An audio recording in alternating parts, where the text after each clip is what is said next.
weave together three phrases, one from each of the lessons tonight.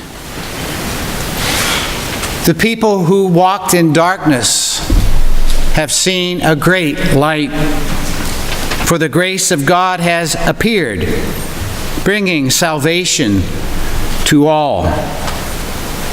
Let us go to Bethlehem and see this thing that has taken place.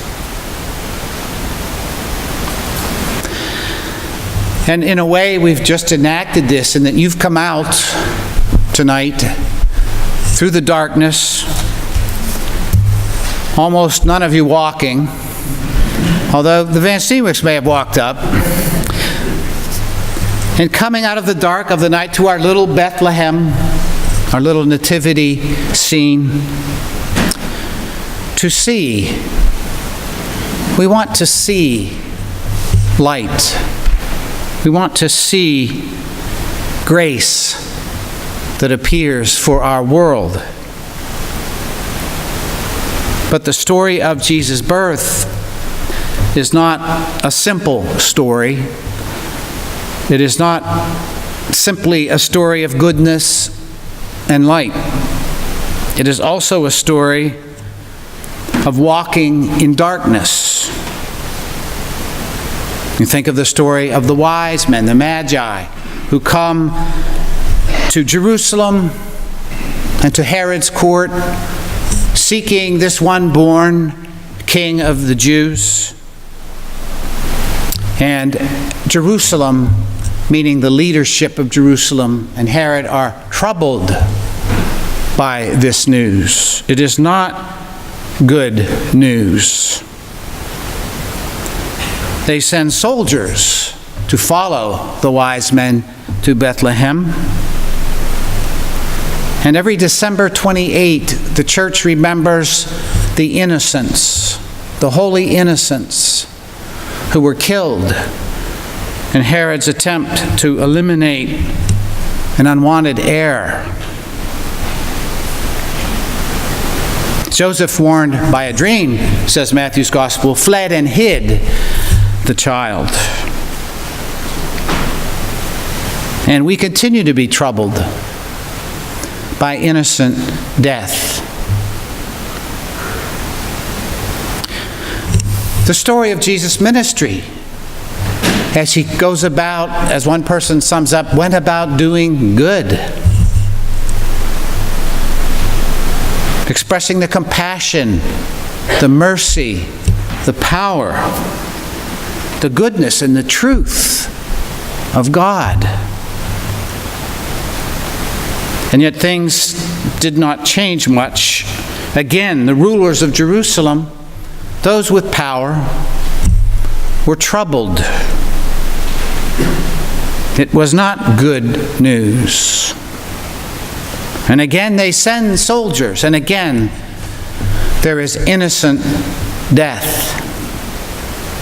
And we continue to walk in a world troubled by the abuse of power. It's a never-ending story in all of human history. When human beings get power, they want to keep power. They want to hold their position and protect their interests. And it is the innocent who pay.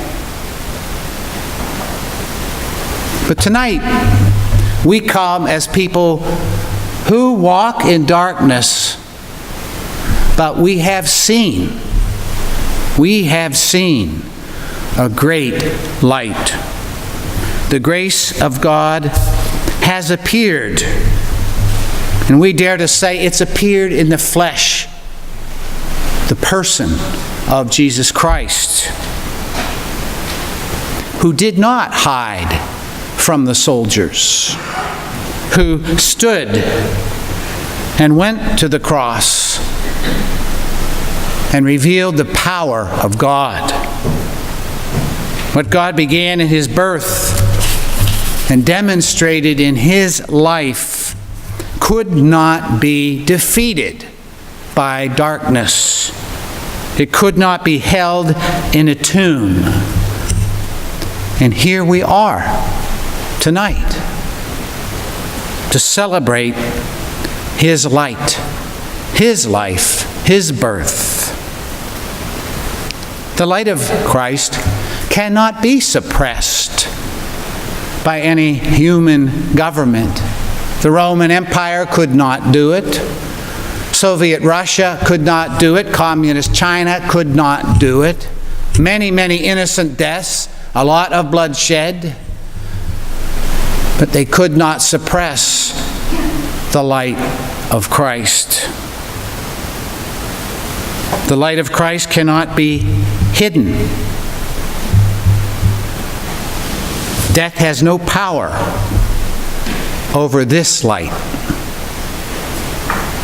Nor can this great light be created by any human means or human policy or program.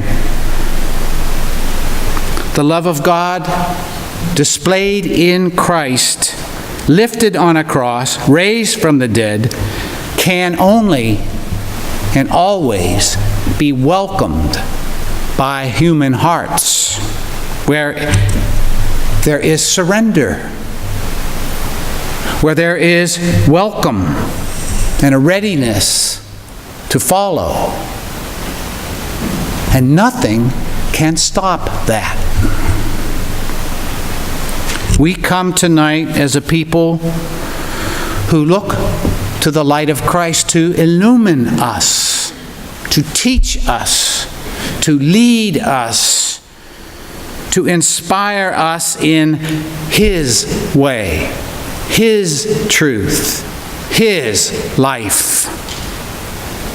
We come not merely to be spectators. We come to be light bearers in our world, in our homes, our communities. This little light of mine, I'm going to let it shine. Hide it under a bushel? No. I'm going to let it shine. Won't let Satan blow it out. I'm going to let it shine. Let it shine. Let it shine. See the light. Receive the light. Be the light. Thanks be to God.